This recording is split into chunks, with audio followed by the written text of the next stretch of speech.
भाई हमने last class में अपना एटम्स वाला पार्ट स्टार्ट कर लिया था, न्यूक्लियर वाला पार्ट, और मैंने तुम्हें उसमें लास्ट चीज जो समझा रहा था वो एनर्जी मास इक्विवेलेंस समझा रहा था। भैया वहां तक एक बार चेक करो, वहां तक किसी को कोई doubt? No sir. No sir. चलो डन। तो एक बार सारी चीजें रिकॉल करा देता हूँ, मैंने आपको क्या क्या चीजें बता दी थी। भाई मैंने आपको ये बोला था कि अल्फा स्कैटरिंग पार्टिकल से हमें न्यूक्लियर का साइज वगैरह पता चल गया था कि न्यूक्लियर का जो साइज होगा वो 10⁻⁻15 मतलब फर्मी लेवल में होगा। लेकिन फिर बाद में हमें प्रॉपर पता चल गया कि जो हमारा न्यूक्लियर का साइज होगा वो किस पे डिपेंड करेगा। Radius will be directly proportional to atomic mass number to the power 1/3। और इस प्रोपोर्शनैलिटी साइन की जगह हमने एक कांस्टेंट लगा दिया था आर नॉट, न्यूक्लियर कांस्टेंट। और इस आर नॉट की वैल्यू कितनी थी? इस आर नॉट की वैल्यू थी 1.2 बिल्कुल सही। तो जैसे जैसे एटॉमिक मास नंबर बढ़ता जाएगा उसका न्यूक्लियर साइज भी बढ़ता जाएगा। फिर हमने ये भी डिस्कस कर लिया था कि यार किसी भी एलिमेंट को रिप्रेजेंट किया जाएगा एक्स और इसके सबस्क्रिप्ट में लिखेंगे जेड, जहां पे जेड है एटॉमिक नंबर, और एटॉमिक नंबर हमें किस चीज की वैल्यू बताएगा? नंबर ऑफ प्रोटॉन्स की वैल्यू बताएगा। बस नंबर ऑफ प्रोटॉन्स की, मतलब एटॉमिक नंबर एक तरीके से हमें किसी भी चीज की चार्ज की वैल्यू बता रहा है। वेरस ऊपर लिखेंगे ए, जहां पे ए है हमारे पास एटॉमिक मास नंबर, और एटॉमिक मास नंबर का मतलब है number of protons plus number of neutrons. तो अगर मैं सिर्फ नंबर ऑफ न्यूट्रॉन्स की बात करूं तो नंबर ऑफ न्यूट्रॉन्स को हम लिख सकते हैं ए माइनस जेड। बिल्कुल। उसके बाद फिर मैंने आपको एक और चीज बताई थी कि यार हमारे पास जितने भी ये मास और चार्ज वगैरह हैं ये सब बहुत छोटी छोटी वैल्यूज में गिवन है, तो बार बार इनको लिखने से बेहतर है कि हम इनको किसी और यूनिट में रिप्रेजेंट करें। तो वो यूनिट था एटॉमिक मास यूनिट, और एटॉमिक मास यूनिट क्या था? 1/12 ऑफ किसका मास? कार्बन एटम का मास। बिल्कुल, कार्बन 12 एटम का मास। तो 1 एटॉमिक यूनिट की वैल्यू कितनी थी? 1.66 into 10⁻⁻27। भाई -27 या -26? -27। -27। -26 किलोग्राम्स। नहीं सॉरी, एक मिनट, ये -27, ठीक है ठीक है ठीक है भाई, वो तो उसमें था, ठीक है डन। -27 किलोग्राम्स। तो यार हमने क्या कर लिया था, हमने mass of neutron, mass of proton और मास ऑफ इलेक्ट्रॉन ये सब एटॉमिक यूनिट्स पे रिप्रेजेंट कर दिए थे। तो बस एक लास्ट चीज और रिकॉल कर लो, तो मेरे को बता दो मास ऑफ इलेक्ट्रॉन कितने एटॉमिक यूनिट है? 0.0005 AMU। 0.0055 AMU। Mass of proton कितना है? 1.007275। और मास ऑफ न्यूट्रॉन? 1.008665। AMU। चलो बढ़िया, तो ये सारी चीजें तुम्हें याद है।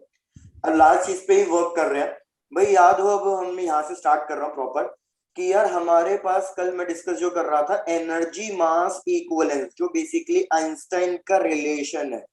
एनर्जी मास इक्विवेलेंस के हिसाब से हमारे पास क्या चल रहा था कि यार मास और एनर्जी दोनों सेम चीजें हैं, मतलब एनर्जी को मास में कन्वर्ट किया जा सकता है, मास को energy into mass, mass into मतलब एनर्जी इंटू मास, इस तरीके से। और फॉर्मूला क्या था? E equals to mc square. बिल्कुल सही भाई। उसने ये कहा कि अगर हमारे पास किसी भी पार्टिकल के पास कुछ एक मास है तो उसके पास बेसिकली एक एनर्जी कंटेंट है, उसके पास कुछ ना कुछ एनर्जी है।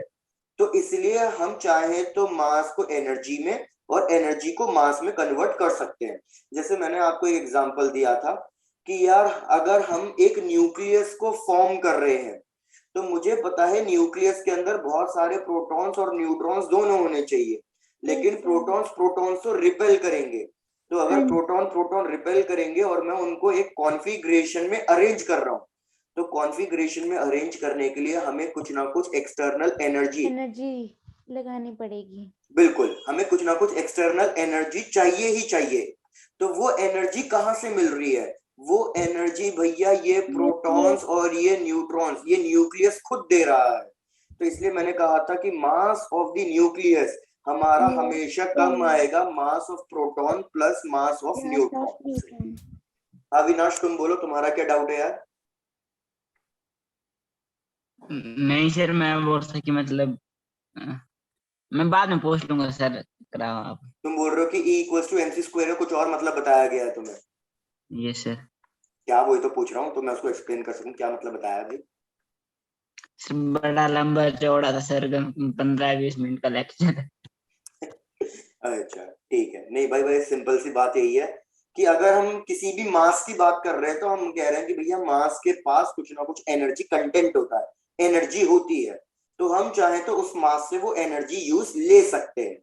जैसा भी इसी में एक इंपॉर्टेंट डेरिवेशन, मतलब एक इंपॉर्टेंट यही है कि भाई सपोज मैं कह रहा हूं कि एक प्रोटॉन की बात कर ली मैंने, एक प्रोटॉन का मास, भैया एक प्रोटॉन का मास है 1.66 इंटू 10 टू द पावर, मतलब 1.6 into 10 to the power -27 kilogram. तो मेरे को बताओ इस मास के पास कितना एनर्जी कंटेंट होगा? तो क्या भी कैलकुलेट करके बता सकते हो कि इस मास के पास कितना एनर्जी कंटेंट होगा? Yes sir. Yes, sir. याद है तुम्हें, मैंने तुम्हें कहा था कि वैसे, अरे इधर सुन लो, कि भैया वैसे मास ऑफ, जैसे प्रोटॉन, याद है तुम्हें मैंने मास ऑफ प्रोटॉन की एग्जैक्ट वैल्यू बताई थी, कितनी होती है मास ऑफ प्रोटॉन की एग्जैक्ट वैल्यू? 1.0073। 1.0073 MU. अरे किलोग्राम, वो तो ठीक है, किलोग्राम्स में बताओ, किलोग्राम्स में। 1.6 into 10 raised to 1.16 1.6 72। Very good, बिल्कुल बिल्कुल। 10 raised by अरे हाँ हाँ हाँ हाँ, 27. अरे एक एक करके तुम सारे बोलने लग जाते हो तो वो जाता है 10 टू द पावर -27 किलोग्राम। और मैंने तो अभी बोला, ये डिस्कस हुआ कि AMU भी क्या है, 1.66 into 10 to the power -27 kilogram ही है। तो मैंने तुम्हें कहा था कि भैया भले ही मास ऑफ प्रोटॉन अगर मैं AMU में लिखूं तो AMU में इसकी वैल्यू है भाई 1.0073 AMU, लेकिन हम इसको 1 AMU के बराबर भी कह सकते हैं। भैया याद आई इतनी चीज? Yes sir. तो मैं आपसे यही बोल रहा हूँ कि भैया मेरे को बताओ 1 AMU या एक प्रोटॉन के मास में कितना एनर्जी कंटेंट है। तो देखो उसको कैसे कैलकुलेट करेंगे, हम सीधे सीधे यही इक्वेशन यूज करेंगे, E equals to MC square. तो एनर्जी मेरे को निकालनी है, मास मैंने कितना ले लिया 1.66 इंटू 10 टू द पावर -27, मतलब एक AMU ले लिया, इनटू भाई इस पार्टिकल को मैं स्पीड ऑफ लाइट से मूव करा रहा हूं, तो ये हो जाएगा 3 इंटू 10 टू द पावर 8 और उसका स्क्वायर। तो जरा इसको सॉल्व करो और मेरे को बताओ अप्रोक्सीमेट ये वैल्यू भैया कितनी आ रही है, जरा सॉल्व करो इसे।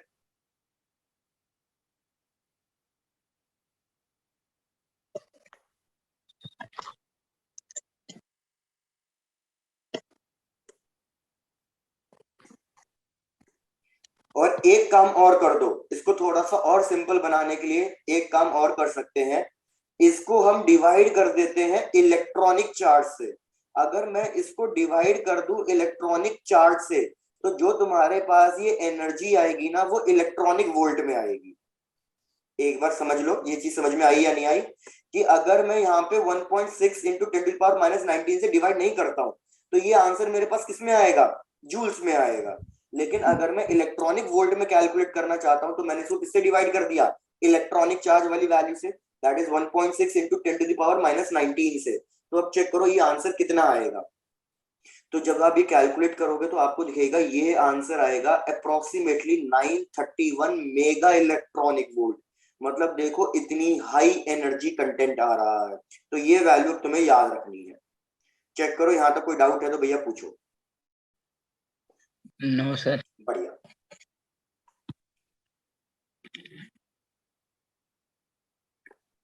तो देखो एक पार्टिकल, एक प्रोटॉन को, जो इतना छोटा पार्टिकल है उसको अगर मैं स्पीड ऑफ लाइट से मूव करा देता हूँ तो इतनी हाई एनर्जी मिलती है 931 mega electronic volt. Yes sir यही आ रही है। एक बार रिपीट करो तो। एक बार रिपीट, कहाँ से स्टेप रिपीट करना है, ये वाला स्टेप समझ में आया राधिका? ये वाला एक करना रिपीट। ये वाला रिपीट करना है। यार देखो हम जो एनर्जी कैलकुलेट कर रहे हैं, एनर्जी का फॉर्मूला मैंने क्या लिखा, MC स्क्वायर। मैंने सारी वैल्यू SI यूनिट में रखी है, मास की value 1.66 into 10 to the power -27, ये भी SI यूनिट में रखा। स्पीड ऑफ लाइट जो मैंने रखी है वो भी किस में रखी है, मैंने SI यूनिट में रखी है। तो जो तुम ये एनर्जी कैलकुलेट करोगे ये एनर्जी किस में मिलेगी आपको, जूल्स में। जूल्स। अगर अब आपको याद हो भैया एक इलेक्ट्रॉनिक वोल्ट कितना जूल्स होता है, एक इलेक्ट्रॉनिक वोल्ट होता है 1.6 into 10 to the power -19 joules. तो मैंने क्या किया, ऊपर वाली वैल्यू को जूल्स में ना कैलकुलेट करने की बजाय मैं इलेक्ट्रॉनिक वोल्ट में कैलकुलेट करूंगा, क्योंकि यार अब हम है ना एटम से रिलेटेड बात कर रहे हैं। एटम से रिलेटेड अगर हम कुछ भी बात कर रहे हैं तो जो एनर्जी होगी अब हम जूल्स में कैलकुलेट नहीं करेंगे। इलेक्ट्रॉन, प्रोटॉन, न्यूट्रॉन, एटम, इन सबसे रिलेटेड जो भी एनर्जी होती है वो हमेशा हम किस में कैलकुलेट करते हैं? इलेक्ट्रॉनिक वोल्ट में कैलकुलेट करते हैं। तो इसलिए इस पूरी वैल्यू को मैं किससे डिवाइड कर दूं?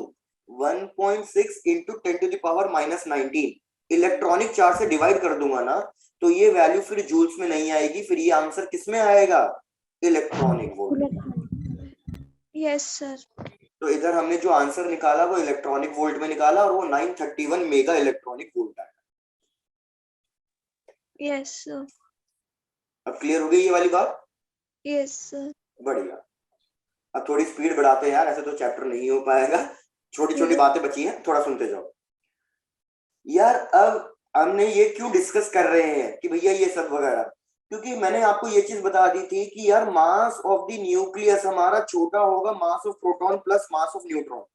तो यार एक बात बताओ, अगर मैं पूरे एटम की बात करूं, पूरे एटम के लिए, तो क्या मैं ये कह सकता हूं कि जो मास ऑफ एटम होगा, एटम के अंदर प्रोटॉन आएगा, न्यूट्रॉन आएगा और साथ के साथ क्या आने लग जाएगा? न्यूक्लियस। अरे प्रोटॉन और न्यूट्रॉन, इलेक्ट्रॉन।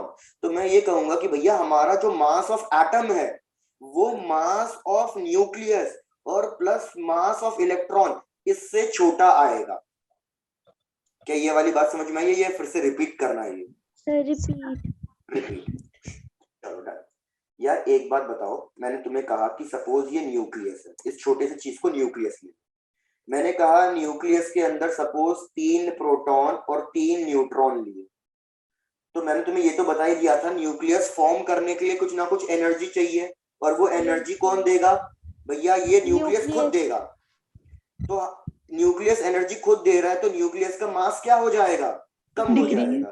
तो mass of the nucleus, mass of proton जो उसके कॉन्स्टिट्यूएंट्स हैं, मास ऑफ प्रोटॉन और मास ऑफ न्यूट्रॉन, इनसे कम ही आएगा। यहां तक की इक्वेशन तो समझ में आ रही है? Yes sir. डन। अब मैं बोल रहा हूं भैया इसके पास ऑर्बिट में इलेक्ट्रॉन रिवॉल्व कर रहे हैं, तो मतलब मैंने इलेक्ट्रॉन को भी तो कॉन्फ़िगरेशन में अरेंज किया है। तो जब आप पूरे एटम को बना रहे हो तो पूरे एटम को बनाने के अंदर भी कुछ ना कुछ एनर्जी चाहिए। क्या ये चीज समझ में आ रही है अब आपको? Yes sir. जैसे हमने न्यूक्लियस फॉर्म किया तो एनर्जी लगी, अब एटम फॉर्म करूंगा तो एटम को फॉर्म करने में भी एनर्जी लगेगी। तो वो एनर्जी कौन देगा? वो एनर्जी एटम खुद देगा। तो इसलिए मास ऑफ द एटम किससे कम आएगा? Mass of the atom, mass of proton, mass of neutron और प्लस मास ऑफ इलेक्ट्रॉन, इससे कम आएगा। क्या अब ये इक्वेशन समझ में आई है? Yes sir. तो भाई मैंने क्या कहा, अब मास ऑफ एटम को हम मतलब अब हम लिख रहे हैं डेल्टा एम।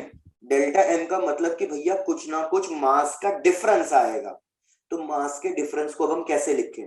भैया क्या मैं मास ऑफ डिफरेंस को ऐसे लिख सकता हूँ कि भैया ये होगा हमारे पास, यार किसी के माइक से डिस्टरबेंस आ रही है, प्लीज माइक म्यूट करो यार। अब ठीक है कि भैया डेल्टा एम किसके बराबर होगा? डेल्टा एम होगा हमारे पास ये वाली इक्वेशन कि mass of proton plus mass of neutron plus mass of electron, ये पूरा माइनस मास ऑफ एटम।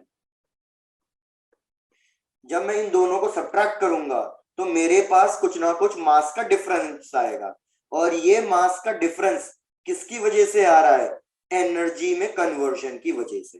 तो जो ये एनर्जी आ रही है, जो यूटिलाइज हुई है, ये एनर्जी किस चीज के लिए यूटिलाइज हुई है? फॉर्मेशन के लिए। तो इसलिए इस एनर्जी को हम क्या कहेंगे? Binding energy. Very good. इस एनर्जी को हम कहेंगे बाइंडिंग एनर्जी। अब बाइंडिंग एनर्जी क्या डिसाइड करके बताएगी? यार एक बात मेरे को बताओ, थोड़ा सा लॉजिकल सोचना, कि किसी न्यूक्लियस को फॉर्म करने के लिए बहुत एनर्जी लगी है, तो अगर मैं उस न्यूक्लियस को तोड़ना चाहूं तो वो थोड़ी सी एनर्जी में टूट जाएगा या उसको ज्यादा एनर्जी देनी पड़ेगी? ज्यादा देनी पड़ेगी। भाई वेरी गुड।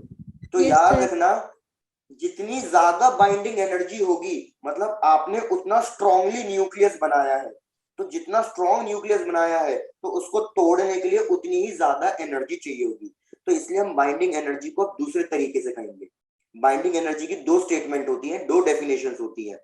क्या दो डेफिनेशंस होती है? एक डेफिनेशन तो ये है, it is the amount of energy required to form the nucleus, to form the atom. लेकिन अब इसका दूसरा स्टेटमेंट क्या होगा? Binding energy is the amount of energy required to break the nucleus and separate the proton and neutron to infinity. क्या दूसरी statement समझ में आ गई है? यस सर, एक बार दोनों ना स्टेटमेंट फिर से बोलना। चलो ठीक है, दोनों स्टेटमेंट फिर से। यार मैं कह रहा हूं, सपोज जैसे इस तरीके से लो कि यार मैं इस न्यूक्लियस को फॉर्म कर रहा हूं, इस न्यूक्लियस को बना रहा हूं। अब इस न्यूक्लियस को बनाने में भैया मेरी बहुत ज्यादा एनर्जी लग गई। कितनी एनर्जी लग गई? 100 मेगा इलेक्ट्रॉनिक वोल्ट जितनी एनर्जी सपोज लग गई। तो ये न्यूक्लियस बनेगा एक तरीके से स्ट्रॉन्ग न्यूक्लियस, क्योंकि इसमें बहुत ज्यादा एनर्जी देनी पड़ गई। अब मैं कह रहा हूं ऐसे मेरे पास एक दूसरा न्यूक्लियस है और सपोज इसमें सिर्फ 10 मेगा इलेक्ट्रॉनिक वोल्ट वाली एनर्जी लगी, तो मैं कह सकता हूं ना कि भैया ये न्यूक्लियस कैसा होगा? Weak nucleus. तो मेरे को बताओ, अगर अब मैं इस न्यूक्लियस को तोड़ना चाहता हूं, मैं चाहता हूं कि भैया इसके अंदर जो भी चार्जेस थे ना, इन चार्जेस को सबको इन्फिनिटी पे, सबको एक दूसरे से बहुत दूर पहुंचा दूं, मतलब न्यूक्लियस को ब्रेक कर दूं। तो मेरे को बताओ न्यूक्लियस को ब्रेक करने के लिए किसमें ज्यादा एनर्जी चाहिएगी, पहले वाले में या दूसरे वाले में? पहले वाले में। पहले वाले में। तो बस यही चीज तो मैंने बाइंडिंग एनर्जी की स्टेटमेंट में कह दी कि बाइंडिंग एनर्जी को अब हम दूसरे तरीके से क्या कहेंगे? बाइंडिंग एनर्जी, ये थी बाइंडिंग एनर्जी। तो binding Yes, energy sir. Is the minimum amount of energy required to break the nucleus and separate its constituents, मतलब इसके कॉन्स्टिट्यूएंट्स को सेपरेट करना है, and make them reach at infinity. अब statement समझ में आ गई है? Yes, Yes, sir. रिपीट करेंगे आप?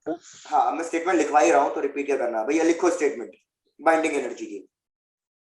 Binding energy is the energy required, यहां पे लिख देता हूं साथ साथ, it is the energy required to break the nucleus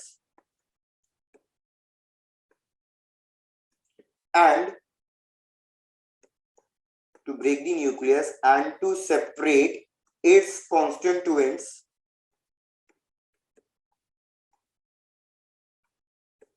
at large distance, और वो लार्ज डिस्टेंस क्या होगा? Infinity. Large distance that is infinity.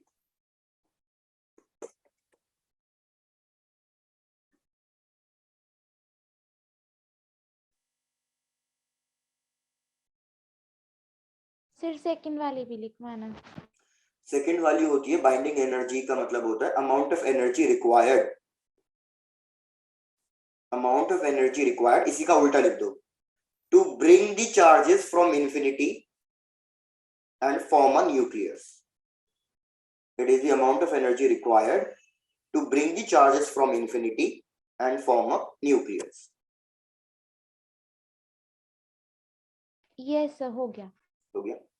अब हम बाइंडिंग एनर्जी के बारे में वही वाली बात डिस्कस क्यों कर रहे हैं? क्योंकि यार ये जो बाइंडिंग एनर्जी है यही हमारा स्टेबिलिटी ऑफ न्यूक्लियस डिसाइड करके बताएगी। भाई आई रिपीट, ये जो बाइंडिंग एनर्जी है यही हमारा न्यूक्लियस की स्टेबिलिटी डिसाइड करके बताएगी।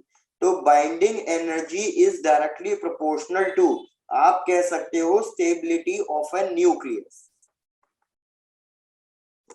भाई जितनी ज्यादा बाइंडिंग एनर्जी होगी मतलब उतना स्ट्रॉन्ग न्यूक्लियस बना होगा, तो वो न्यूक्लियस हमारा ज्यादा से ज्यादा स्टेबल होगा। लेकिन अगर किसी चीज की बाइंडिंग एनर्जी बहुत कम है तो मतलब वो न्यूक्लियस इजीली टूट सकता है। अगर वो न्यूक्लियस इजीली टूट सकता है तो वो न्यूक्लियस हमारा कैसा कहलाएगा? अनस्टेबल न्यूक्लियस कहलाएगा। भैया चीजें समझ में आ रही है यहाँ पे भी? यस सर, आ रही है। तो इससे रिलेटेड हम एक चीज पढ़ेंगे, बाइंडिंग एनर्जी कर्व। तो पहले आप यहां तक नोट डाउन कर लो। अब बाइंडिंग एनर्जी कर्व मैं ड्रॉ नहीं करूंगा, मैं आपको गूगल इमेजेस से दिखा दूंगा और वहीं पे डायरेक्टली पढ़ लेंगे बाइंडिंग एनर्जी कर्व। तो मेरे को 1 मिनट दो, मैं इतने बाइंडिंग एनर्जी कर्व निकाल लेता हूं। 1 सेकंड।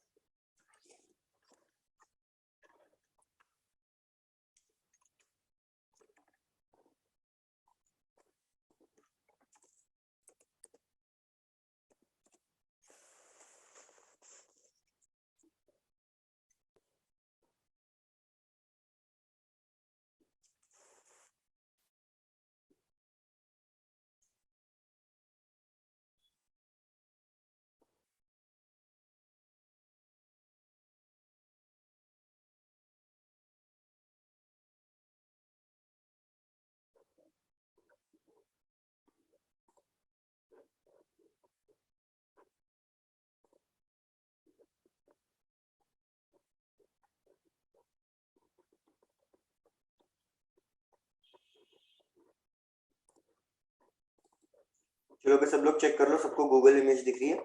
यस सर दिख रही है। Yes, sir. चलो देखो, ये है हमारा बाइंडिंग एनर्जी कर्व। अब जैसे मैंने बोला, बाइंडिंग एनर्जी जितनी ज्यादा होगी उतना अच्छा हमारा न्यूक्लियस होगा, उतना ज्यादा स्टेबल होगा। तो यार एक चीज इसमें चेक करो, हमारे पास क्या कहते हैं, ये हीलियम, लिथियम, ये कार्बन और ऑक्सीजन, ये ही कुछ ऐसे एलिमेंट्स हैं जो बाइंडिंग एनर्जी कर्व से थोड़ा सा वेरिएशन शो कर रहे हैं। तो ये थोड़े से एक्सेप्शन केस में आ जाते हैं भाई। हीलियम, लिथियम, कार्बन, ऑक्सीजन, ये स्मूथ कर्व पे लाई नहीं कर रहे, ये एक्सट्रीम पॉइंट, मतलब हायर एक्सट्रीम पॉइंट और लोअर एक्सट्रीम पॉइंट पे वो लाई कर रहे हैं। तो हायर एक्सट्रीम पॉइंट पे कौन लाई कर रहा है? Helium, helium, carbon. तो यार याद रखना कि ये इनकी जो बाइंडिंग एनर्जी है ये ज्यादा होगी। भाई एक चीज तो, बाइंडिंग एनर्जी अगर आप देखो वाई एक्सिस पे है और मेरा एक्स एक्सिस पे क्या है, मास नंबर है। तो क्या ये भैया ये चीज समझ में आ रही है? मैं सिर्फ बोलते जा रहा हूँ। Yes, sir. ये आ रही है। बढ़िया। मैं कह रहा हूँ भैया हमारे वाई एक्सिस पे है बाइंडिंग एनर्जी, तो मतलब जैसे जैसे वाई एक्सिस की वैल्यू बढ़ती जाएगी बाइंडिंग एनर्जी बढ़ती जाएगी। और हमारे पास एक्स एक्सिस पे है मास नंबर। तो मैं आपको क्या कह रहा हूं कि अगर मैं ये एक्सेप्शन केस हटा दूं, हीलियम, कार्बन, लिथियम, ऑक्सीजन, तो हमें एक इंफॉर्मेशन तो पता चल रही है कि हमारे पास जो बाइंडिंग एनर्जी कर्व आएगा वो प्रॉपर एक स्मूथ कर्व आएगा। बस स्मूथ कर्व में डिस्टर्बेंस किसने क्रिएट करी? इस एक्सट्रीम वालों ने, helium, lithium, carbon and oxygen. अब मैं कह रहा हूं कि हीलियम और कार्बन को अगर आप देखो, ये एक्सट्रीम उस पे आ रहे हैं, मतलब हायर वैल्यूज पे आ रहे हैं। तो अगर ये हायर वैल्यूज पे आ रहे हैं तो मतलब इनकी बाइंडिंग एनर्जी कैसी होगी? ज्यादा होगी। हाई, अगर बाइंडिंग एनर्जी हाई है तो ये कैसे होंगे? हाईली स्टेबल होंगे, स्टेबल। हाईली स्टेबल होंगे।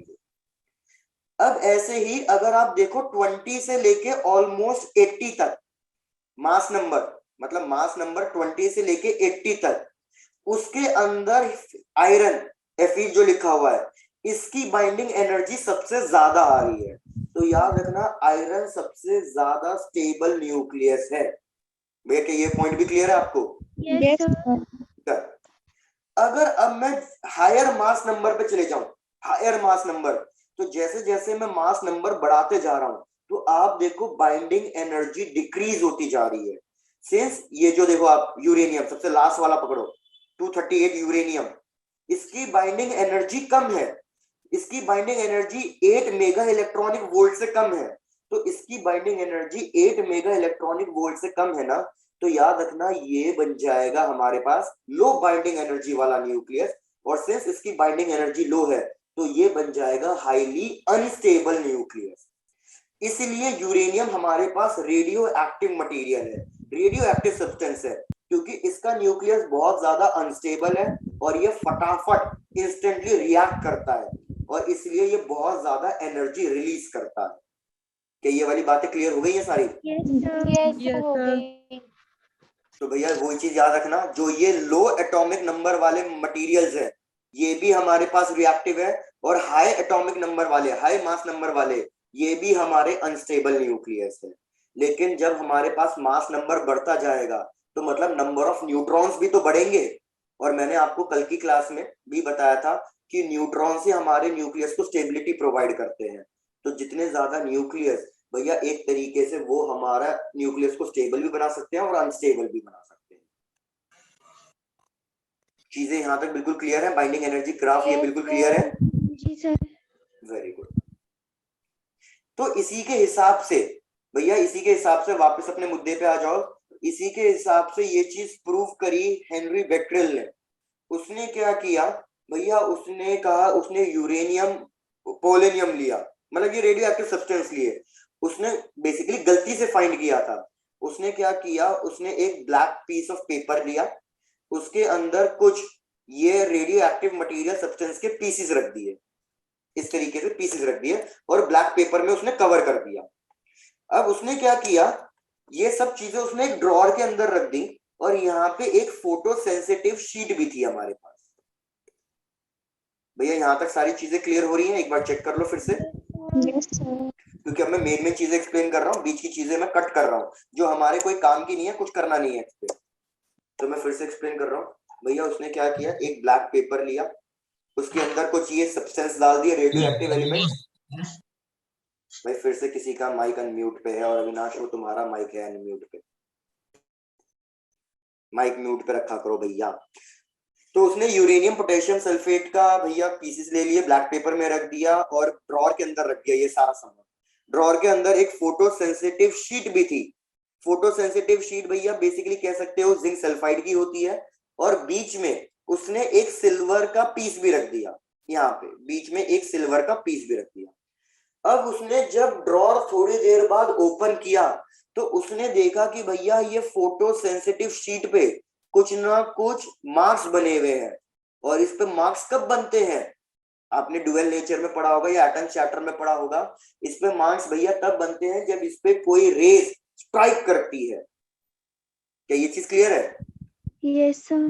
तो अब क्वेश्चन यही आया कि भैया ये रेज आई तो आई कहां से? तो बाद में पता चला कि भैया ये रेज कहां से आ रही है, ये रेज इन मटेरियल से, इन सब्सटेंस से आ रही है। तो उसने कह दिया कि भैया ये सब्सटेंस तो अपने आप ही रिएक्ट करने लग गए हैं, अपने आप ही डिसइंटीग्रेट हो रहे हैं। तो ये सब्सटेंस हमारे पास कैसे सब्सटेंस है? Radio active substance. चलो यहां तक भी कंप्लीट कर लो, अब कुछ आगे का डिस्कशन करते हैं। सर एक बार फिर से समझाना। सर इसकी थ्योरी नहीं है? नहीं, इसकी ऐसा कोई थ्योरी नहीं है। जो थ्योरी वाला पार्ट होगा वो मैं तुम्हें बताता रहूंगा, जो जो चीज इंपॉर्टेंट होगी वो समझाते रहूंगा। तो सर हमारे को इससे क्वेश्चन कैसे आएगा? अभी वो बताऊंगा, अभी तो कुछ क्वेश्चन वाली बात तक हम पहुंचे ही नहीं है। सर एक बार आप फिर से रिपीट कर हाँ रिपीट कर देता हूँ।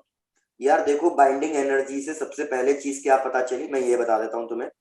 बाइंडिंग एनर्जी से ये पता चला कि हमारे पास जो हायर वाले हैं, जिनका atomic mass number greater than 80 है, उनकी बाइंडिंग एनर्जी हमारी डिक्रीज हो रही है। अगर उनकी बाइंडिंग एनर्जी डिक्रीज हो रही है तो ये हो जाएंगे हमारे पास अनस्टेबल न्यूक्लियस। क्या ये चीज क्लियर है? Yes sir. अब अनस्टेबल न्यूक्लियस क्या करता है? अनस्टेबल न्यूक्लियस डिसइंटीग्रेट होता है। क्या डिसइंटीग्रेशन का मतलब समझ में आ रहा है आपको? नहीं। यस। डिसइंटीग्रेशन का मतलब है कि ये अपने आप बाकी चीजों में टूटने लग जाता है। हमारा न्यूक्लियस बाकी चीजों में टूटने लग जाता है। तो जब हमारा न्यूक्लियस बाकी चीजों में टूट रहा है तो हमारे पास कुछ ना कुछ एनर्जीज आएंगी रेडिएशंस के फॉर्म में। ये चीज क्लियर हुई? Yes sir. जैसे मैंने आपको कल की क्लास में भी बताया था कि अगर मेरा इलेक्ट्रॉन एक्साइटेड स्टेट से वापस ग्राउंड स्टेट में आ रहा है, ट्रांजिशन जिसे कहते हैं भैया, तो ये इलेक्ट्रॉन क्या करेगा? ये इलेक्ट्रॉन कुछ ना कुछ एनर्जी रेडिएट आउट करेगा। तो यही चीजें यहाँ पे भी हो रही है कि भैया हमारा न्यूक्लियस अनस्टेबल है तो वो डिसइंटीग्रेट करेगा, वो छोटी छोटी अलग अलग चीजों में टूटेगा। तो वो अलग अलग चीजें हमें कुछ रेडिएशंस, कुछ पार्टिकल्स के फॉर्म में मिल रही है, तो वो चीज हमें पढ़नी है। और उसी चीज को हम कहते हैं radio activity, radio active substance. तो हमें जैसे पता चल गया कि यूरेनियम, भैया यूरेनियम की एनर्जी बहुत कम थी, एटॉमिक मास नंबर बहुत ज्यादा था। तो यूरेनियम हमारे पास कैसा सब्सटेंस है? Radio active substance. अब ये पता कैसे चला कि ये यूरेनियम रेडियो एक्टिव सब्सटेंस है? तो मैं बोल रहा हूँ हेनरी बेक्रेल जो एक फिजिस्ट है, उन्होंने ये चीज गलती से फाइंड आउट करी। कैसे गलती से फाइंड आउट करी? कि भाई सपोज उन्होंने एक ब्लैक शीट ली, ब्लैक शीट, उनका कोई फाइंड करने का इरादा नहीं था, ये तो गलती से फाइंड हुआ। ये उन्होंने ब्लैक पेपर लिया, उस ब्लैक पेपर में उन्होंने यूरेनियम पोटेशियम सल्फेट, इसके छोटे छोटे टुकड़े थे उनके पास, उन्होंने ऐसे पेपर में रोल बना के ड्रॉर में रख दिया। कि ये चीज क्लियर हुई? Yes sir. ये था यूरेनियम पोटेशियम सल्फेट के बिल्कुल इसके पीसेस थे हमारे पास। उन्होंने पेपर में ऐसे रोल वोल मतलब जैसे करके रख दिया ड्रॉर में। ड्रॉर में साथ में रखी हुई थी गलती से photo sensitive sheet, zinc sulphide. अब जैसे तुमने डुअल नेचर में पढ़ा होगा कि भैया हमारी फोटो सेंसिटिव शीट में क्या होता है, अगर इस पे हल्की सी भी लाइट या हल्का सा भी पार्टिकल स्ट्राइक हुआ ना, ये वहां पे एक मार्क छोड़ देगा, मार्क। तो मार्क से पता चल जाएगा कि भैया हाँ इस पे कुछ ना कुछ टकराया है। ओके ठीक है, तो वही चीज यहाँ पे भी हो रही है। और बीच में ना कहीं एक सिल्वर ब्लॉक भी रखा हुआ था, सिल्वर का एक छोटा सा टुकड़ा भी रखा हुआ था। तो उसने देखा कि भैया इस फोटो सेंसिटिव शीट्स पे कुछ ना कुछ मार्क्स बने हुए हैं। तो यार उसने सोचा ये फोटो सेंसिटिव शीट पे मार्क कैसे बने हुए हो सकते हैं, मतलब इस पे कुछ ना कुछ चीजें टकराई है। तो उसने कहा कि यार यहाँ पे कुछ और चीज तो है नहीं जो टकराएगी। तो उससे पता चला कि भैया ये जो सब्सटेंस है ये कुछ ऐसे सब्सटेंस है कि ये जो डिसइंटीग्रेट हो रहे हैं, और डिसइंटीग्रेट होने के बाद इनसे कुछ पार्टिकल्स, कुछ रेडिएशंस बाहर निकल रही है, और ये रेडिएशंस अच्छी खासी स्ट्रॉन्ग रेडिएशंस है। ये रेडिएशंस इतनी ज्यादा स्ट्रॉन्ग है कि इन्होंने ब्लैक शीट को भी पार कर दिया, और ब्लैक शीट को पार करने के साथ साथ इन्होंने इस सिल्वर ब्लॉक को भी पार कर दिया होगा, और इनको सबको पार करने के बाद तब जाके वो फोटो सेंसिटिव मटेरियल इस फोटो सेंसिटिव शीट पे जाके टकराई होगी। तो अब हम उन्हीं पार्टिकल्स के बारे में पता करना चाहते हैं कि भैया ये कौन से पार्टिकल्स हैं जो इससे बाहर निकले, कौन सी रेडिएशंस हैं जो इनसे बाहर निकली। अब हम उसके बारे में स्टडी करना चाहते हैं। ओके सर, ठीक है, आ गया समझ। आ गया, वेरी गुड।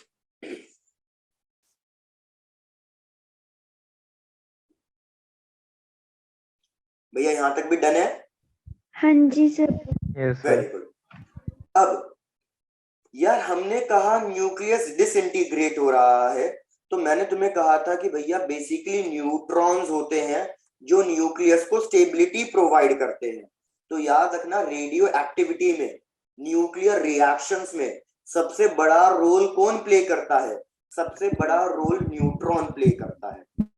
अब जब तक ये न्यूट्रॉन इनसाइड द न्यूक्लियस है, मतलब जब तक ये न्यूट्रॉन न्यूक्लियस के अंदर है, तब तक तो ये बहुत ज्यादा शांत है, स्टेबल है, ये बेचारा कुछ नहीं करेगा भैया, बस स्टेबिलिटी प्रोवाइड करेगा। लेकिन जैसे ही इस न्यूक्लियस को तुमने आउटसाइड द न्यूक्लियस, मतलब न्यूक्लियस से बाहर निकाला, तुमने न्यूक्लियस को डिसइंटीग्रेट किया, मतलब तुमने न्यूक्लियस को तोड़ा, न्यूक्लियस से तोड़ते ही जैसे तुमने न्यूट्रॉन को बाहर निकाला, भैया ये न्यूट्रॉन हाईली अनस्टेबल हो जाता है, ये न्यूट्रॉन पागल हो जाता है। और ये न्यूट्रॉन क्या करता है भैया? न्यूट्रॉन है ना अपने आप को अलग अलग चीजों में कन्वर्ट कर देता है। ये न्यूट्रॉन प्रोटॉन में कन्वर्ट हो जाता है, ये न्यूट्रॉन इलेक्ट्रॉन में कन्वर्ट हो जाता है, और साथ ही साथ एक पार्टिकल और मिलता है, और उस पार्टिकल को हम कहते हैं एंटी न्यूट्रिनो। तो एक बार मैं रिपीट कर रहा हूं, चेक करो। मैंने कहा कि भैया ये न्यूक्लियस है, सपोज ये न्यूक्लियस जब तक न्यूट्रॉन जब तक न्यूक्लियस के अंदर है तब तक तो ये कुछ रिएक्ट नहीं करेगा, शांत रहेगा, स्टेबल रहेगा। जैसे इसको तुमने न्यूक्लियस से बाहर निकाला, ये अपने आप को 3 पार्टिकल्स में तोड़ देगा। न्यूट्रॉन कौन से 3 पार्टिकल में जाके टूटेगा? एक प्रोटॉन, एक इलेक्ट्रॉन और एक क्या बनेगा? Anti neutrino. अब एंटी न्यूट्रिनो क्या होता है भैया? एंटी न्यूट्रिनो एक बड़ा ही अजीब अनोखे टाइप का पार्टिकल है। ये एक ऐसा पार्टिकल है जिसके पास कोई चार्ज नहीं है, इसलिए इसको न्यूट्रॉन का नाम दिया एंटी न्यूट्रिनो। लेकिन इसको एंटी भी क्यों कहा? क्योंकि इसके पास 0 रेस्ट मास है। भैया याद है मैंने आपको कल ये भी पढ़ाया था कि रेस्ट मास क्या होता है?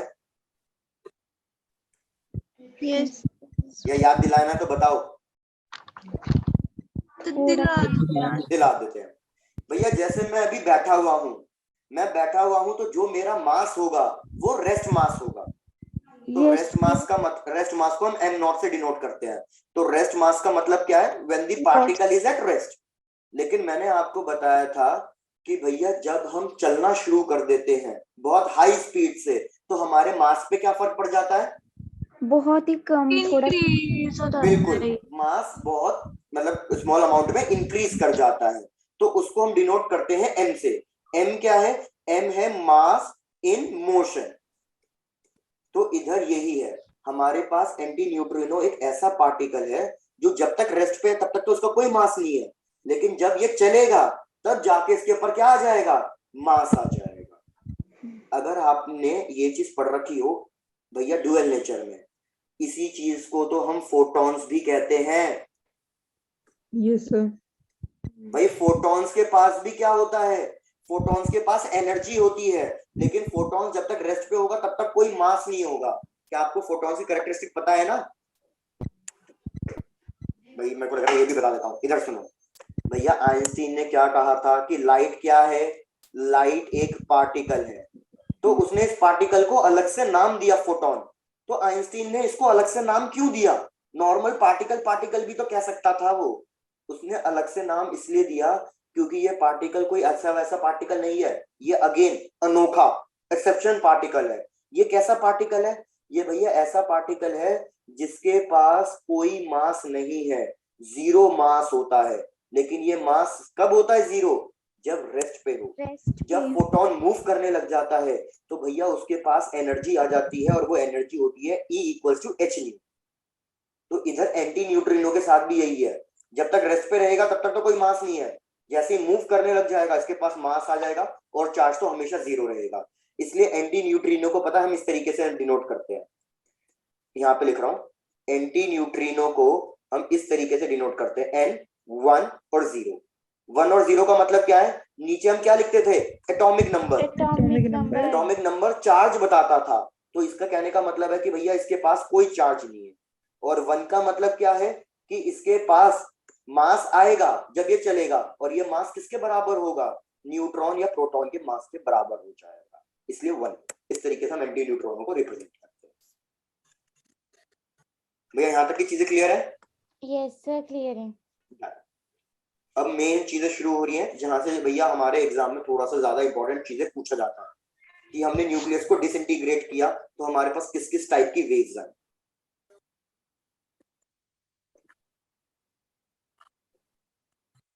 हाँ जी सर, हो गया नोट। अभी कर लो। ठीक है।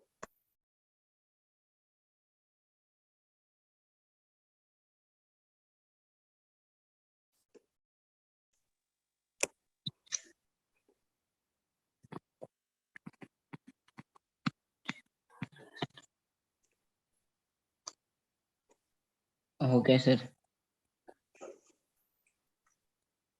अब भाई यही एक्सपेरिमेंट परफॉर्म किया गया, आप एक बार देख लो सेटअप क्या सेटअप था। उसने एक एलईडी ब्लॉक लिया, एलईडी कह रहा हूँ लेड ब्लॉक लिया, एलईडी कहां से आ गया? एक लेड ब्लॉक लिया, क्योंकि लेड ब्लॉक भैया हमारी रेडिएशंस को एब्जॉर्ब कर लेता है। और यहाँ पे उसने एक रेडियम का सैंपल ले लिया, रेडियम क्योंकि भैया हमारे पास रेडियो एक्टिव सब्सटेंस है।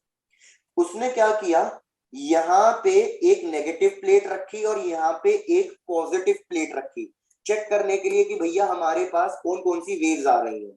तो यहाँ पे उसने रखी एक नेगेटिव प्लेट और यहाँ पे क्या रखी? एक पॉजिटिव प्लेट। अब मैं अलग अलग कलर से ड्रॉ करूंगा।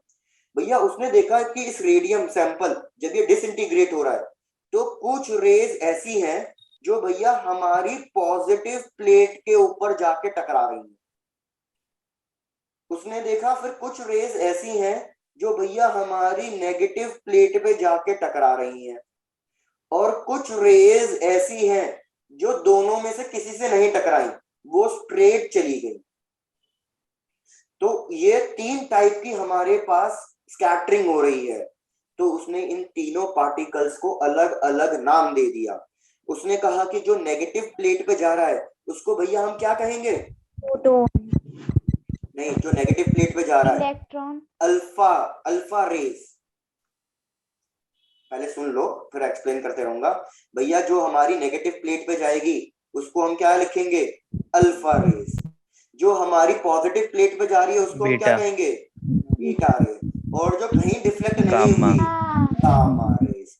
अब हमें इन सब की प्रॉपर्टीज पढ़नी है एक एक की, कि भैया गामा रेज की प्रॉपर्टीज क्या होती है, बीटा रेज की प्रॉपर्टीज क्या होती है, और गामा रेज की प्रॉपर्टीज क्या होती है। भैया पढ़ना चालू करें? Yes sir. सर एक बार लास्ट वाली स्लाइड बताना सर, एक बार।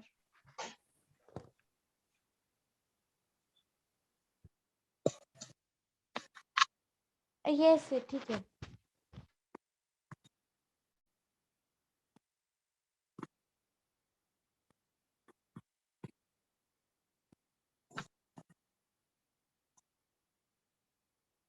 हो गया सर। 1 मिनट।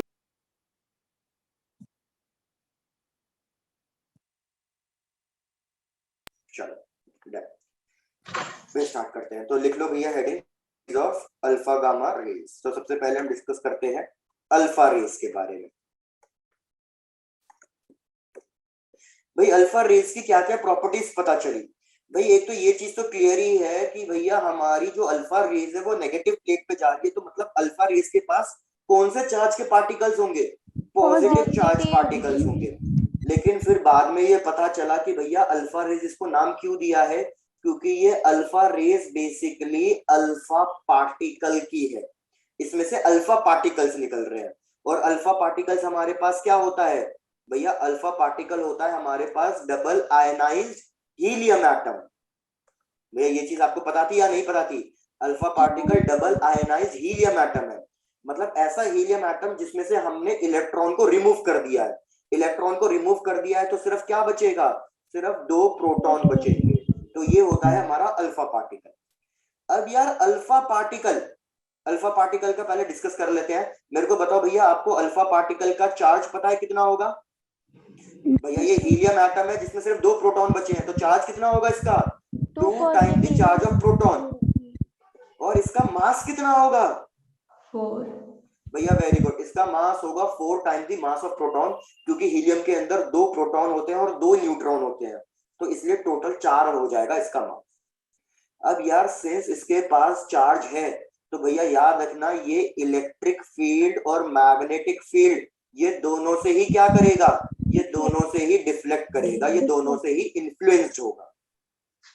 अब भैया ये इलेक्ट्रिक फील्ड अगर जैसे मैं कंपेयर करूं तुम्हें कि भैया एक इलेक्ट्रॉन ले रहा हूं और एक अल्फा पार्टिकल ले रहा हूं, मेरे को बताओ इलेक्ट्रिक फील्ड से ज्यादा इन्फ्लुएंस कौन होगा, इलेक्ट्रॉन या अल्फा पार्टिकल?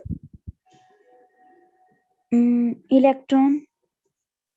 तो भैया याद रखो, इलेक्ट्रॉन पे तो एक ही चार्ज है क्यूपी, प्रोटॉन और इलेक्ट्रॉन का सेम होता है, लेकिन अल्फा पार्टिकल पे तो चार्ज 2 टाइम्स है, इस पे चार्ज 2 टाइम्स है, तो इलेक्ट्रिक फील्ड में इजीली डिफ्लेक्ट कौन हो जाएगा? Alpha particle.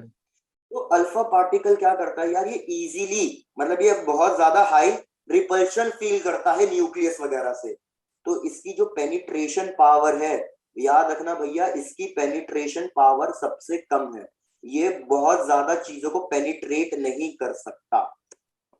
क्या रिपीट करना है या समझ में आ गया है? रिपीट।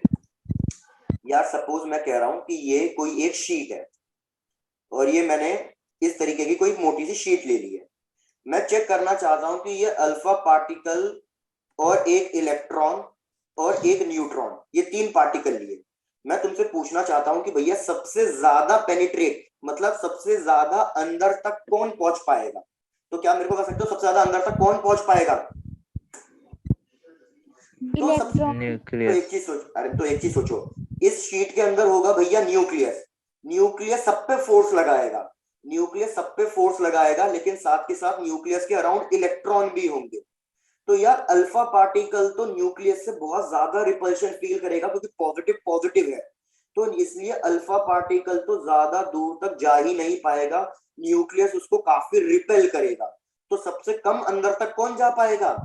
Alpha particle. फिर बात आई इलेक्ट्रॉन की, इलेक्ट्रॉन को इलेक्ट्रॉन रिपेल भी कर रहे होंगे, लेकिन साथ के साथ न्यूक्लियस अट्रैक्ट भी कर रहा होगा, तो थोड़ा अंदर तक जा पाएगा हमारा इलेक्ट्रॉन, लेकिन सबसे ज्यादा अंदर तक कौन जा पाएगा?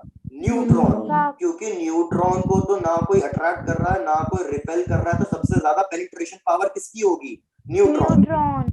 तो वही चीज मैं इधर कह रहा था आपको कि भैया हमारी अल्फा पार्टिकल अल्फा रेस की पेनिट्रेशन पावर बहुत कम होती है, ये पता है ऑलमोस्ट सिर्फ 0.1 सेंटीमीटर की शीट को पेनिट्रेट कर सकती है, उससे ज्यादा मोटी शीट ली तो आपको अल्फा रेस दूसरी साइड मिलेगी ही नहीं। क्या चीजें क्लियर हो रही हैं? हाँ जी। Yes, sir. बिल्कुल। तो ये वैल्यूज वैसे याद नहीं रखनी है, फिर भी याद रख सको तो अच्छी बात है कि अल्फा पार्टिकल बस 0.1 सेंटीमीटर की शीट को पेनिट्रेट कर सकती है, इससे ज्यादा थिक शीट को वो आर पार नहीं जा पाएगी। तो अगर मेरे को कभी भी अल्फा रेस को रोकना है तो मैं सिर्फ मोटी शीट को रख दूंगा बीच में, अल्फा रेस अपने आप ही कट हो जाएगी। Yes sir. हो गया सर। हो गया। अब alpha rays positive charge particles हैं, तो याद रखना इनकी जो स्पीड होगी, मास ज्यादा होता है प्रोटॉन का और इसका मास तो 4 गुना है, तो इसलिए इसकी स्पीड बहुत ज्यादा नहीं हो पाती। आपको बस इतना याद रखना है, इसकी speed 1/10 almost 1/10 of speed of light होती है, बस ये 4 पॉइंट्स मेन है जो आपको याद रखने हैं। Okay sir. एक लास्ट पॉइंट भी होता है आयनाइजेशन, कि ये इजीली आयनाइज हो जाएगा, इसकी आयनाइजेशन पावर हाई है, ये इजीली चीजों को अट्रैक्ट या रिपेल करेगा। सर एक बार पॉइंट रिपीट करना, कौन सा वाला? लास्ट वाला। जो आयनाइजेशन वाला कह रहा हूं मैं। यस सर वो वाला। ठीक है, आयनाइजेशन का मतलब क्या है इधर? आयनाइजेशन का मतलब है पोलराइज करना। जैसे एक चीज देखो यहाँ पे भैया, सपोज ये मेरे पास कोई बॉडी है, ये न्यूट्रल है, तो इक्वल प्रोटॉन्स इक्वल इलेक्ट्रॉन्स, इस तरीके से। लेकिन मैं क्या करना चाहता हूं, इस बॉडी में चार्जेस को सेपरेट करना चाहता हूं। तो अगर मैं इधर एक इलेक्ट्रॉन रखूंगा तो भैया ये इलेक्ट्रॉन इलेक्ट्रॉन्स को रिपेल करेगा, प्रोटॉन्स को अट्रैक्ट करेगा। लेकिन इस इलेक्ट्रॉन का अट्रैक्शन या रिपल्शन इतना स्ट्रॉन्ग नहीं होगा, तो इसलिए चार्जेस को इतना ज्यादा सेपरेट नहीं कर पाएगा। लेकिन अगर मैं यहीं पे अल्फा पार्टिकल ले लूं तो अल्फा पार्टिकल प्रोटॉन्स को बहुत हाई रिपेल करेगा और इलेक्ट्रॉन्स को बहुत हाई अट्रैक्ट करेगा।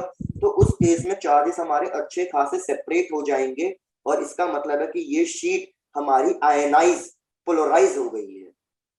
तो इसलिए अल्फा पार्टिकल की पोलराइजिंग पावर या आयनाइजेशन पावर, 5th पॉइंट यहाँ पे लिख रहा हूं, वो कैसी होगी? हाई होगी। हाई। Very good.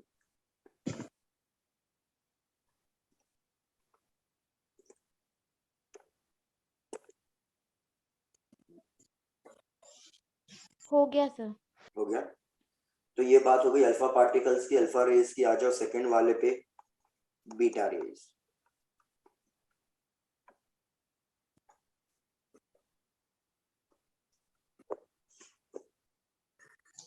भाई बीटा रेज के बारे में फटाफट बता दो। ये पॉजिटिव प्लेट से अट्रैक्ट हुई थी, तो इसमें कैसे पार्टिकल्स होंगे? नेगेटिव। नेगेटिव पार्टिकल्स होंगे। तो भैया इसके अंदर बेसिकली है इलेक्ट्रॉन्स, ये चीज याद रखना। इसके अंदर अल्फा पार्टिकल, तो इसके अंदर इलेक्ट्रॉन्स। इलेक्ट्रॉन्स हैं तो भैया ये भी इलेक्ट्रिक फील्ड और मैग्नेटिक फील्ड से क्या करेगी? डिफ्लेक्ट करेगी। डिफ्लेक्ट। बिल्कुल सही, डिफ्लेक्ट करेगी। ये इलेक्ट्रॉन बहुत हल्का पार्टिकल है, तो जो इसकी स्पीड है वो याद रखना ऑलमोस्ट स्पीड ऑफ लाइट के बराबर की जा सकती है। Okay sir. तो ये 3 पॉइंट्स हो गए। बात आई पेनिट्रेशन पावर की। तो पेनिट्रेशन पावर भैया अगर मैं बात करूं तो मैं क्या कह सकता हूं कि पेनिट्रेशन पावर इसकी more than alpha particle, alpha rays से, मोर देन अल्फा रेज। कितनी है मोर देन अल्फा रेज से? मतलब कह सकते हो almost 10 to the power 2 times, 100 times बड़ी है।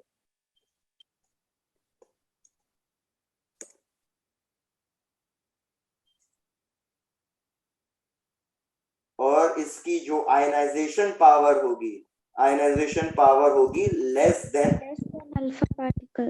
Very good, less than alpha rays. बस ये मेन चीजें थोड़ी सी याद रखनी है। बचा last, that is gamma rays.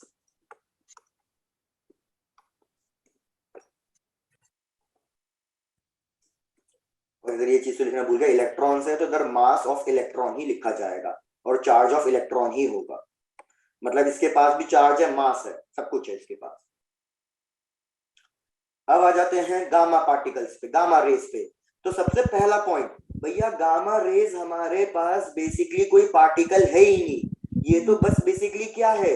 Electromagnetic radiations है। बेसिकली ये एक बस फोटॉन्स है, रेडिएशंस है, फोटॉन्स है।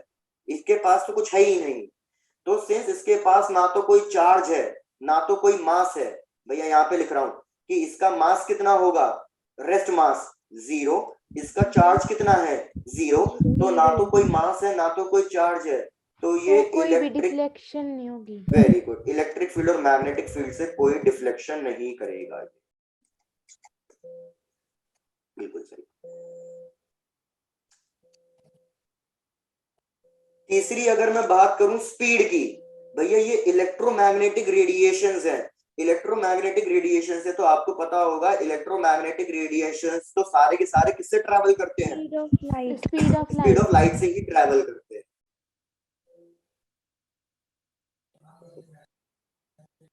दूसरी चीज, अगर मैं बात करूं पेनिट्रेशन पावर की, तो भैया पेनिट्रेशन पावर कितनी होगी इसकी?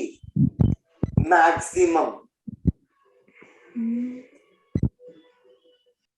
भैया किस कौन गाने सुन रहा है इतना बढ़िया तरीके से?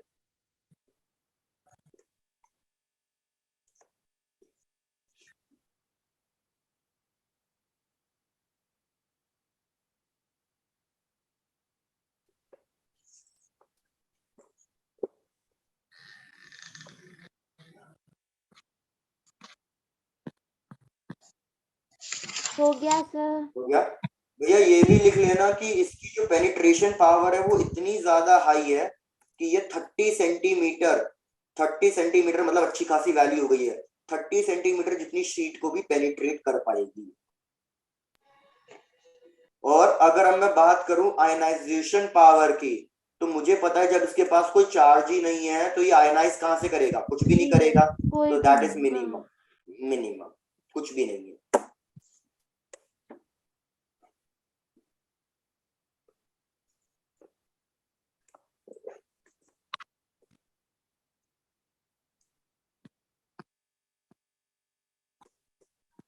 हो गया सर। हो गया भैया, बहुत बढ़िया। नहीं हुआ। कर लो कर लो। मेरे कान में भी दर्द हो गया हेडफोन्स लगाते लगाते।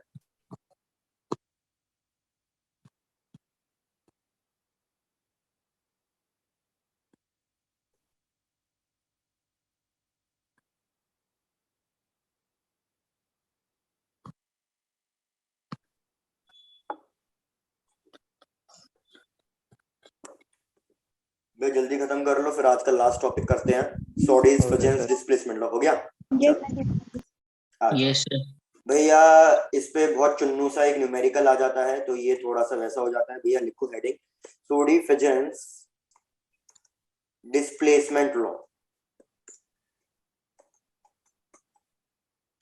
इसमें पहले पॉइंट्स लिख लेना, फिर एक्सप्लेन करते हैं मैं चालू कर दूंगा। पहले इसमें 3 पॉइंट्स हैं, वो 3 पॉइंट्स लिखो। सबसे पहला पॉइंट कि भैया हमारा जो टोटल चार्ज होगा, भैया रिपीट, टोटल चार्ज न्यूक्लियस के टूटने से पहले और न्यूक्लियस के टूटने के बाद, भैया याद रखना ये हमेशा क्या रहेगा? कांस्टेंट रहेगा।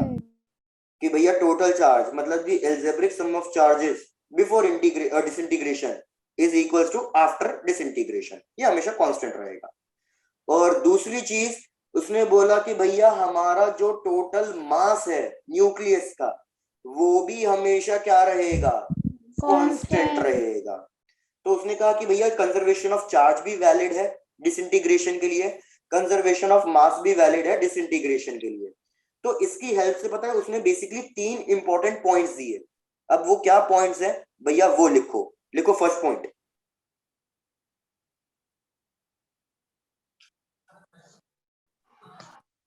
कि भैया जब हमारा कोई भी न्यूक्लियस अल्फा पार्टिकल मतलब अल्फा रेस को एमिट करेगा, शॉर्ट फॉर्म में लिख रहा हूं मैं, आप भी लिखते जाना, तो याद रखना भैया हमारा जो एटॉमिक नंबर है वो डिक्रीज कर जाएगा 2 से, क्योंकि अल्फा पार्टिकल पे कितना चार्ज होता है? 2 टाइम्स ऑफ प्रोटॉन होता है। तो इसलिए हमारा एटॉमिक नंबर किससे डिक्रीज हो जाएगा? 2 से। 2 टाइम्स। और atomic mass number, alpha particle में 4 मास होते हैं, तो इसलिए ये डिक्रीज कर जाएगा by 4 times. 4 times. Very good. Second point कि अगर हमारा न्यूक्लियस डिसइंटीग्रेशन पे बीटा पार्टिकल एमिट आउट कर रहा है, तो इस केस में क्या होगा कि भैया हमारे मास नंबर पे, मास नंबर में तो इलेक्ट्रॉन होता ही नहीं, मास नंबर क्या रहेगा? सेम रहेगा। लेकिन एटॉमिक नंबर में क्या फर्क पड़ेगा? एटॉमिक नंबर 1 से इंक्रीज हो जाएगा, क्योंकि अगर एक इलेक्ट्रॉन निकल रहा है तो हमारी बॉडी पॉजिटिवली चार्ज बन रही है बल्कि, तो इसलिए हमारा एटॉमिक नंबर 1 से इंक्रीज कर जाएगा। और बचा लास्ट वाला कि भैया अगर हमारा न्यूक्लियस गामा रेस को एमिट कर रहा है तो इस केस में क्या फर्क पड़ेगा? तो भैया इस केस में याद रखना, ना तो गामा रेस पे ना तो कोई वो होता है चार्ज होता है, ना तो कोई मास होता है, तो इसलिए यहाँ पे एटॉमिक नंबर और मास नंबर दोनों के दोनों क्या रहेंगे? सेम रहेंगे। कोई फर्क नहीं पड़ेगा। बस ये था एक हमारा सिंपल सा थोड़ी फिजन डिस्प्लेसमेंट लॉ। अब मैं आपको बताऊंगा कि इस पे क्वेश्चन कैसा आया हुआ है। हो गया सर। हो गया है, गुड। भैया स्ट्रेंथ बिल्कुल कम होती जा रही है बच्चों का, बिल्कुल ऐसा होते जा रहा है हो गया कि सर। ज्यादा देर तक पढ़ ही नहीं पाते हैं। चलो बेटा, तो ये वाला एक एग्जांपल लो और इसको सॉल्व करते हैं। भाई क्वेश्चन पहले ड्रॉ कर देता हूँ। क्वेश्चन है कि हमारे पास ये कोई एक एलिमेंट है और हमें इसका दे रखा है 180 atomic mass number and atomic number 72। एक भैया पहले मेरे को करने दो, 2 और ये 1 2 3 4। भैया ये हमारा न्यूक्लियस डिसइंटीग्रेट हुआ और अल्फा पार्टिकल्स निकले, तो हमारे पास आया A1। फिर हमारे पास हो रहा है बीटा पार्टिकल्स और हमारे पास आया A2। फिर हमारे पास हो रहा है अल्फा A3 और लास्ट में हो रहा है गामा, हमारे पास आया A4। मेरे को A4 का atomic mass number and atomic number बताना है।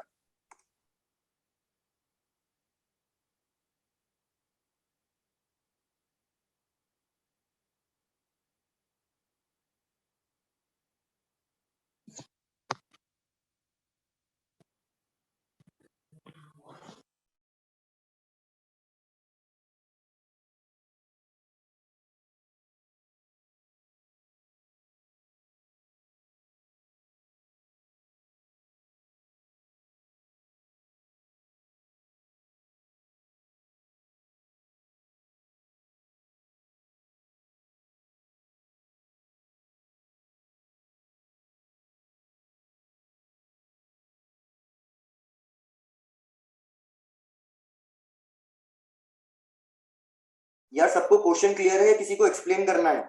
सर एक बार क्वेश्चन रिपीट करना। अच्छा क्वेश्चन रिपीट करना। तब तक किसका इंतजार कर रहे थे? बाकी भैया मेरा कॉल आ गया था इसलिए मैं हो गया।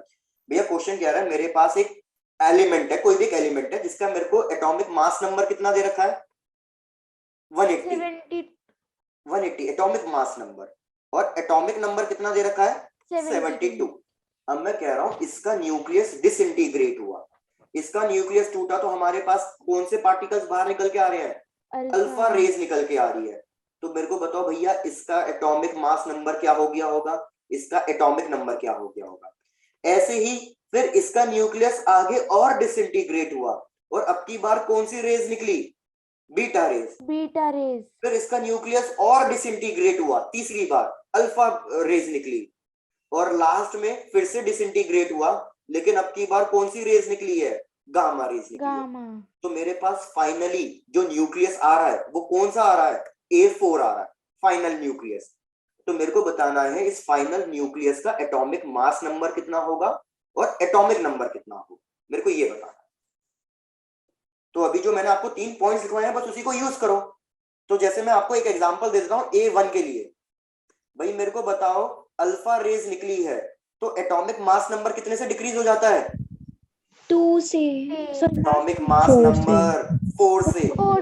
तो ये हो जाएगा 176। एटॉमिक नंबर 2 से डिक्रीज हो जाता है तो ये क्या हो जाएगा? 70। ऐसे ही आगे बताते चले जाओ। आंसर आया 172 69। वेरी गुड, बिल्कुल सही, बढ़िया। ऐसे भैया बीटा रेज निकली है तो बीटा रेज से मास पे कोई फर्क नहीं पड़ता, मास नंबर पे कोई फर्क नहीं पड़ता, 176 और 7। और इधर हो जाएगा 71 क्योंकि एटॉमिक नंबर 1 से इंक्रीज कर जाता है।